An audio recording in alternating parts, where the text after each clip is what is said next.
Hi everyone! Welcome to Lazada Warrior again. So nandito sa atin ngayon yung Mi A2 Lite ng Xiaomi.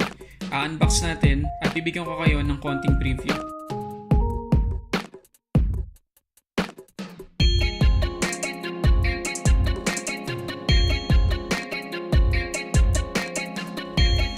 Okay, so ilang araw ko din hinintay yung package ito at gusto kong ipakita sa inyo yung pag-unbox. Hindi ko pa talaga to pinubuksan straight from Lazada, kaka-deliver lang kanina. Alam ko naman na yung iba sa inyo nakita na yung Mi A2 Lite, pero gusto ko rin i-share sa inyo kung ano yung impression ko sa unit na to. Overview, pagkatapos another video i-upload ko para sa full review at impression ko sa Mi A2 Lite. Unbox muna natin.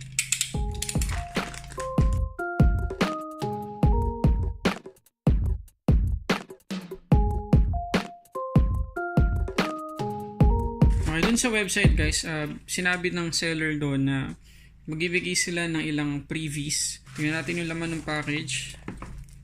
Ito yung unit. So meron siyang screen protector. At yun lang, wala nang iba. Tsaka parang used na or gamit na adapter to. No? Thank you pa rin sa kanila kasi nagbigay sila ng freebies sa atin. Pero yung iba nakakakuha ng headset or ng earphone.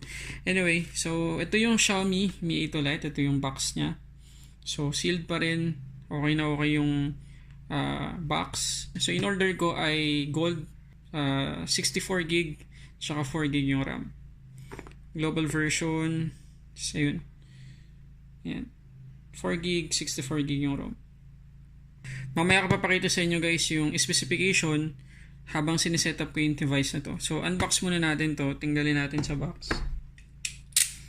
So, bibigay ko pa rin, kagaya ng dati, yung link ng phone na to dyan sa description sa baba. So, kung gusto ninyong bumili, please guys, pakiclick na lang yung link na ipoprovide ko dyan sa description para makatulong din sa channel na to. Kasi guys, kapag ginagamit niyo yung link na binibigay ko dyan sa description, yung Lazada link, pag yun yung ginamit niyo sa pagbili ng item na nire-review ko, meron bumabalik sa akin ilang barya.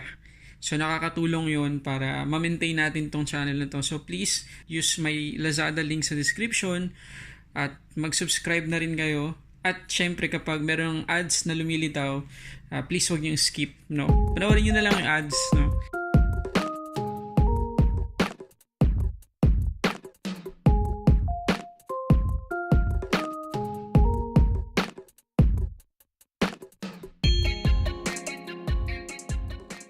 Okay, so dito sa box meron pang laman yan.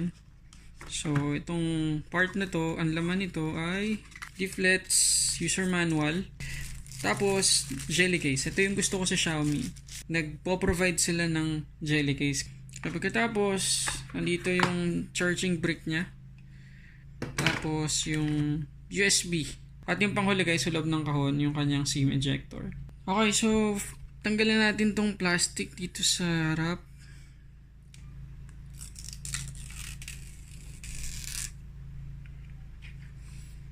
Okay, so habang sinesetup ko to guys, ito muna yung specification sa gilid.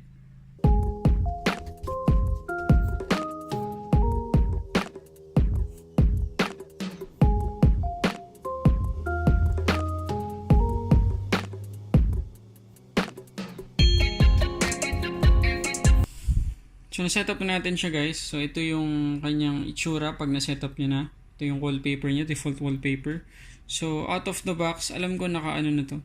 Naka 8.1 na to, pero double check natin para makita nyo. System, about, ayan. Naka July 1 security patch, Android 8.1. So, ngayon, test natin ng kaunti yung camera, guys. So, dun tayo sa portrait. Test natin to.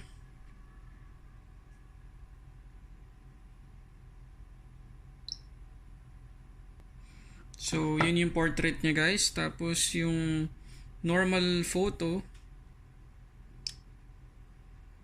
Yan. Yan yung normal photo niya. So, not bad. Pero, pag-uusapan natin yan sa full review ng Mi A2 Lite. So, okay naman siya guys, no? Ang ganda ng screen. So, upgrade siya talaga pagdating sa screen, no? Sa Mi A1 kumpara mo sa Mi A1. Yun guys, yung unboxing tsaka overview natin ng Mi A2 Lite.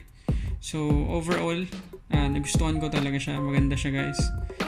Ang ganda na itsura. Napaka-premium na itsura niya guys. Parang siyang iPhone 10 kasi may notch na rin.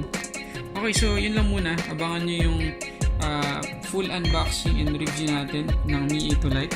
So mga ilang days lang yun, upload ko na yun. So yun lang guys, maraming salamat sa panonood. Para sa ating unboxing and reviews, this is Lazada Warrior.